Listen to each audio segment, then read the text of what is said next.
cette faculté très, très particulière qu'a le langage politique et notamment lorsque justement il advient au pouvoir, d'être performatif. C'est-à-dire que, si je décide, de dire moi que, voilà les palmes des arbres qui sont devant nous, sont roses, hein, ils vont pas devenir roses.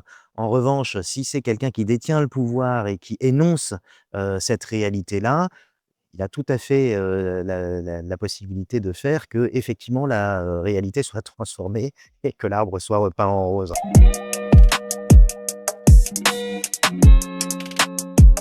Après nous, le mystère en sera renforcé.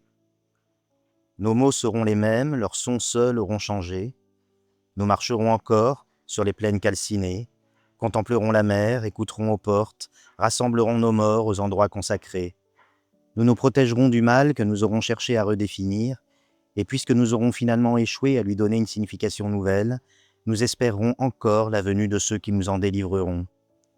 Nous balbutierons d'autres prières imbéciles, des mots vides de sens, faits pour le ressassement, dépourvus des croyances qui leur avaient été un jour attachées. Nous serons très semblables à nous-mêmes, très semblables à ce que nous sommes. Pourtant, nous aurons renoncé, nous aurons appris à renoncer à une part de ce qui nous constitue. Nous aurons appris à évoluer dans l'imminence de l'extinction que nous aurons provoquée. Nous aurons réaménagé le tout petit lopin d'espérance qui nous restera, le peu d'espoir vivant, comme au premier jour de l'être, une flamme infime dans son creuset de terre, mise à l'abri du vent.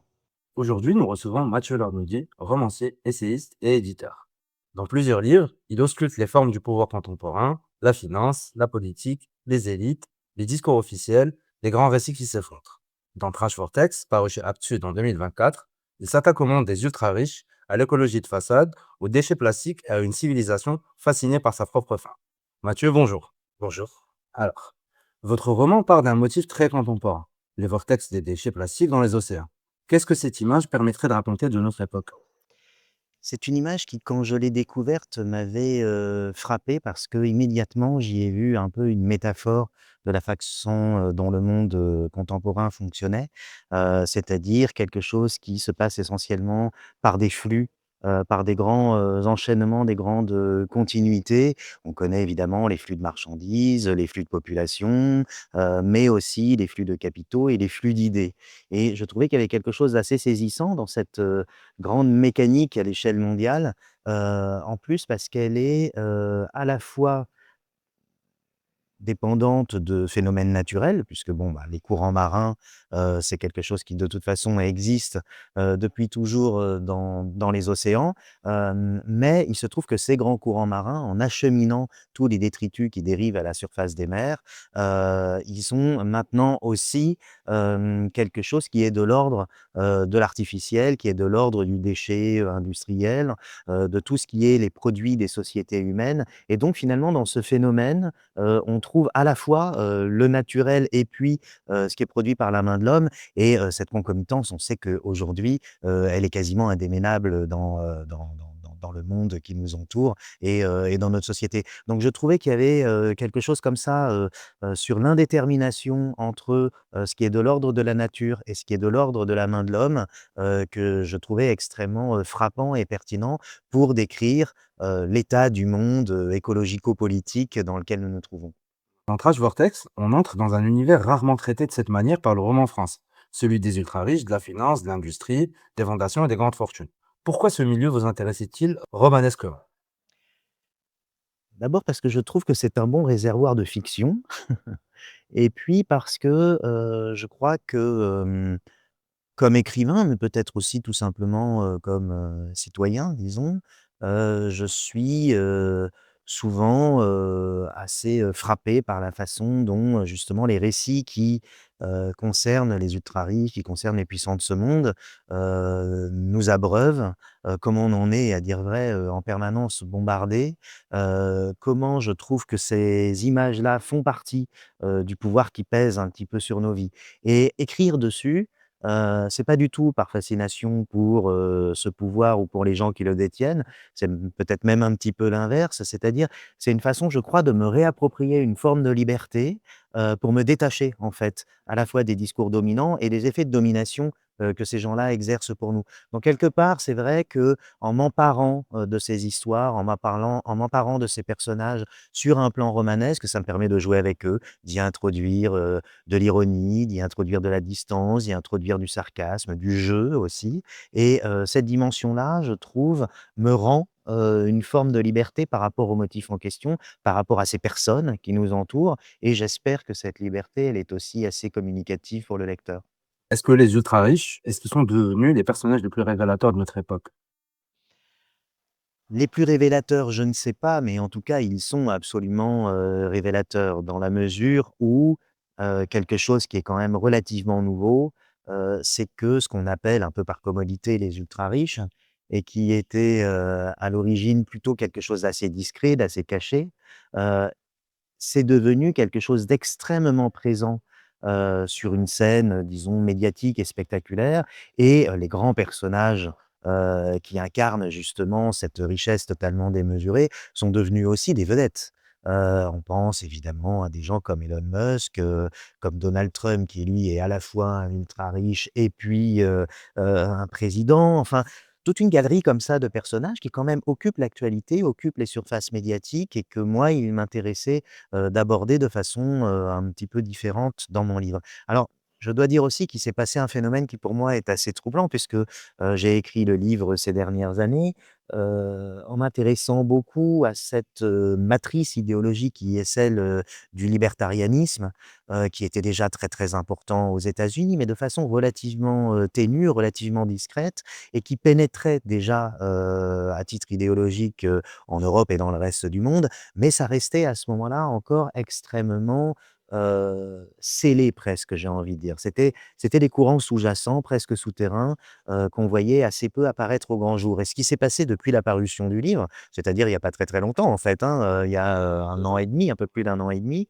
il y a eu la réélection de Trump, il y a eu, un mouvement aussi, comment dire? De montée de certaines formes des droites européennes et mondiales qui empruntent justement à ce, libertarianisme, ce qui est un vocabulaire plutôt nouveau, par exemple, en Europe et pour moi, c'est assez saisissant parce que ces personnages discrets, cette idéologie secrète, en fait, elle est devenue manifeste depuis.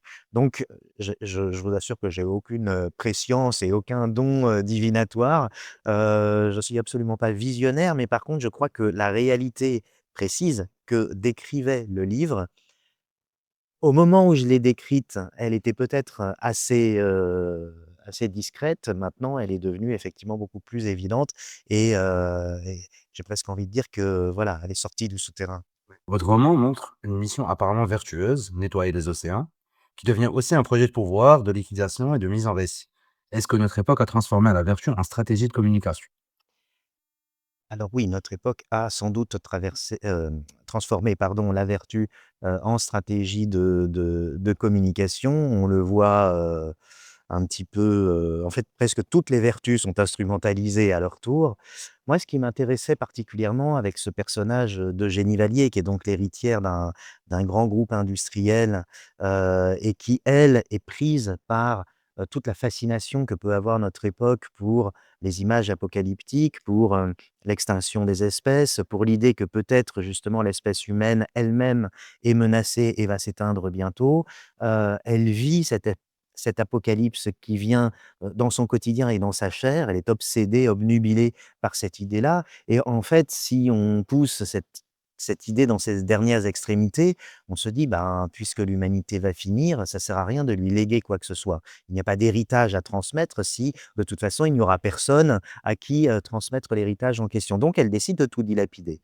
Elle décide effectivement, de, vendre son groupe industriel, pièce par pièce et de la fortune qu'elle en tirera, elle fait en sorte qu'elle disparaisse. Mais en fait, quand on est riche, quand on est multimilliardaire et même plus que ça, puisque, dans le roman, c'est une femme extrêmement riche, c'est pas si facile que ça de faire disparaître une fortune et donc elle trouve ce prétexte qui est à la fois, louable, puisque personne va dire que c'est mal de nettoyer les océans et en même temps un petit peu voué à rien, en tout cas dans sa logique à elle, puisque c'est surtout, une manière d'engloutir, la fortune en question. Donc c'est vrai que le roman joue beaucoup sur cette ambiguïté, c'est-à-dire sur une forme de nihilisme et en même temps sur une forme aussi que peut avoir le capitalisme contemporain d'utiliser, comme vous l'avez très justement dit, la vertu pour, essayer de se faire passer justement, pour vertueux, ce qu'il n'est, disons que très rarement.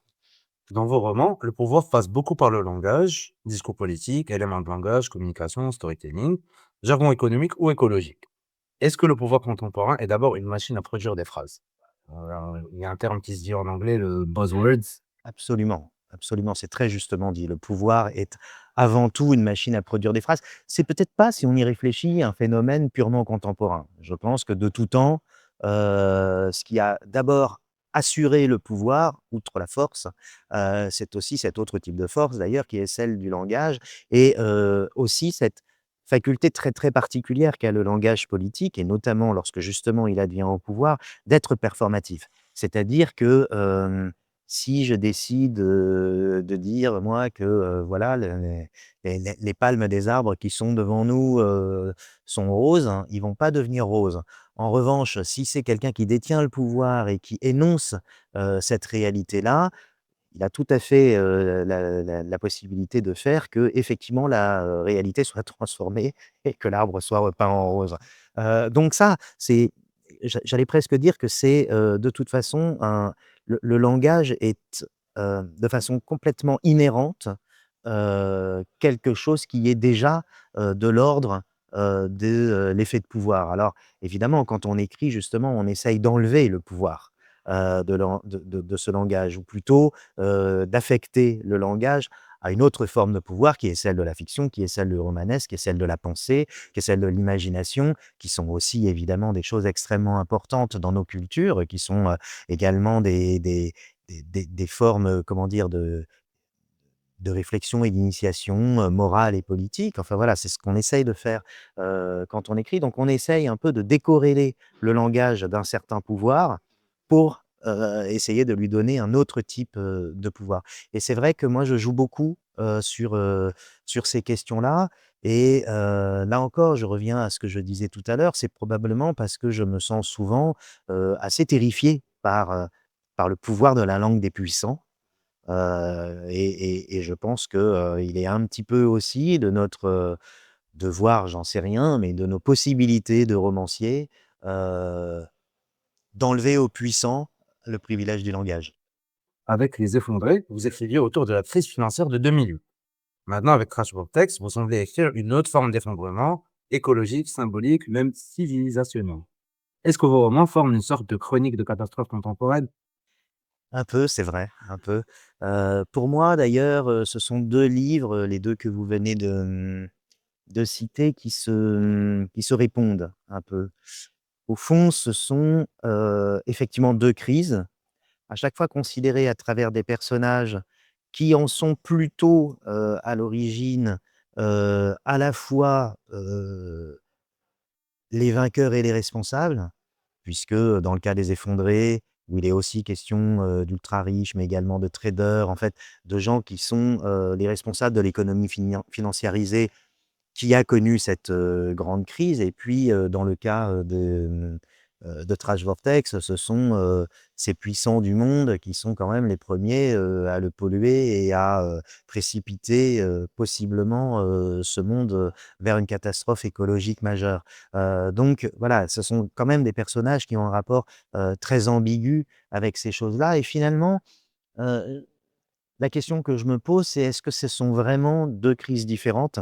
Ou est-ce que c'est, la même crise civilisationnelle, crise des représentations, crise du langage peut-être pour y revenir, qui se poursuit, de manière différente? Ce qui est certain, c'est que notre monde est évidemment hanté par l'hypothèse de sa propre fin, que, de crise en crise, jamais rien n'est stabilisé.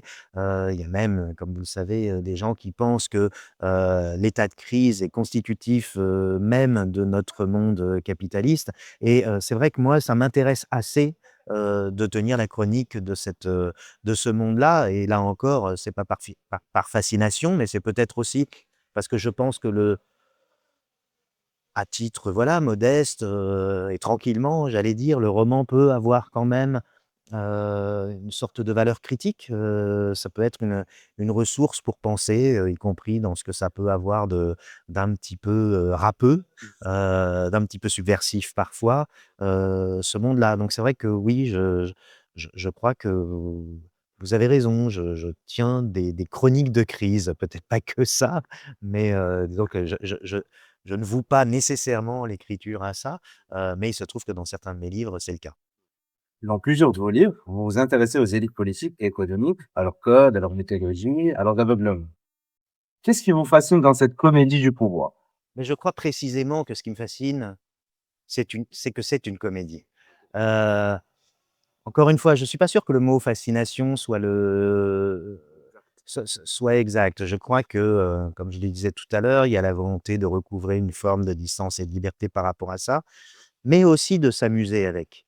Et donc c'est vrai que, cette comédie, elle m'interpelle, elle m'intéresse et comme je ne peux pas en plus, quand je regarde les gens dont il est question, m'empêcher de voir toute la dimension de falsification, d'outrance, tout le cirque, qu'il y a au milieu de tout ça, bon, bah, finalement, le roman qui est quand même un genre qui, a partie liée historiquement avec des formes, d'outrance aussi, avec du burlesque, avec du picaresque, avec, voilà cette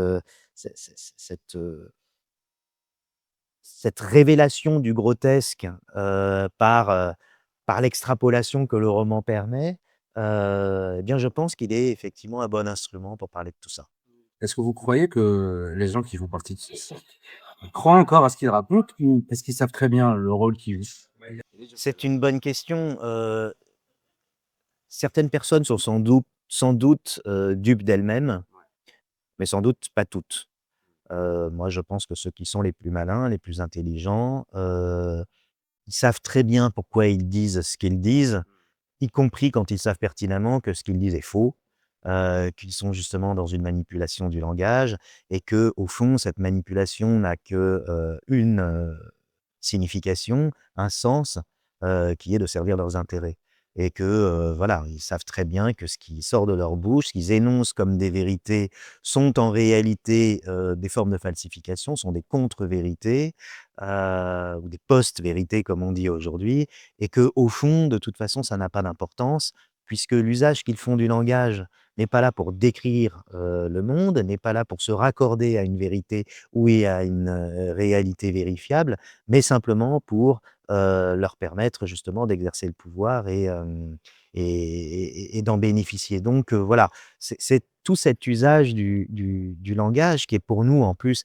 extrêmement, enfin quand on est lecteur, quand on est intéressé au par la langue et cetera, ce sont quand même des choses, non seulement passionnantes mais violentes à vivre, parce que c'est vrai que il est difficile de ne pas être révolté quand même quand on sait que, telle personnalité publique, tel, grand capitaine d'industrie, dit des choses, évidemment fausses, dont il sait lui-même qu'elles sont fausses, dont ses interlocuteurs savent aussi qu'elles sont fausses, mais c'est pas grave, il le dit quand même parce que c'est censé produire un effet. Donc, évidemment, moi j'aimerais, que, là encore, l'écriture, ce soin particulier que dans l'écriture on porte au langage, permet de le reconnecter avec une forme de description du réel. C'est tout le paradoxe, c'est que c'est peut-être justement l'écriture fictionnelle qui redonnant une certaine foi et une certaine forme au langage, une certaine force, au langage, nous permet, de dire un réel que le réel lui-même ne dit plus. Votre roman semble poser une question très juste. Que reste-t-il à transmettre lorsque demain devient incertain? Et oui, c'est une grande question. Alors, on peut y répondre, de différentes, façons. L'hypothèse du livre, enfin, en tout cas de ces personnages, c'est que, puisque demain est non seulement incertain, mais très probablement, qu'il n'y aura pas de demain ou de lendemain, à ce moment-là, il n'y a plus rien à transmettre. Je tiens à dire que je suis, au fond, beaucoup moins pessimiste que mes personnages, hein. moi et d'ailleurs j'espère l'être. J'espère que justement la transmission, reste quelque chose de très important. C'est important sur le plan culturel, c'est important sur le plan symbolique et puis c'est vrai aussi que, lorsqu'on écrit des livres, on se dit que si vraiment, dès la prochaine génération, il y a plus personne pour les lire, c'est quand même très, très frustrant. Donc je ne crois pas complètement aux hypothèses qui sont soulevées par le livre, mais c'est vrai qu'elles posent des questions quand même, importante à l'humanité d'aujourd'hui. Je ne suis pas le seul à le dire, on sait que ces motifs écologiques, ces inquiétudes, ces menaces, climatiques, et cetera, elles sont, très, très présentes, que beaucoup de gens les partagent. Elles nous traversent un peu tous, selon les moments, selon le temps qu'il fait, et cetera. Mais c'est vrai que voilà, ce sont des questions quand même extrêmement intenses, qui se posent, à notre génération et il est donc normal, que les artistes, les écrivains, se la posent aussi et que leur travail en soit affecté? Est-ce que notre époque veut vraiment éviter la catastrophe ou simplement apprendre à mieux la raconter? Ah, c'est une belle question.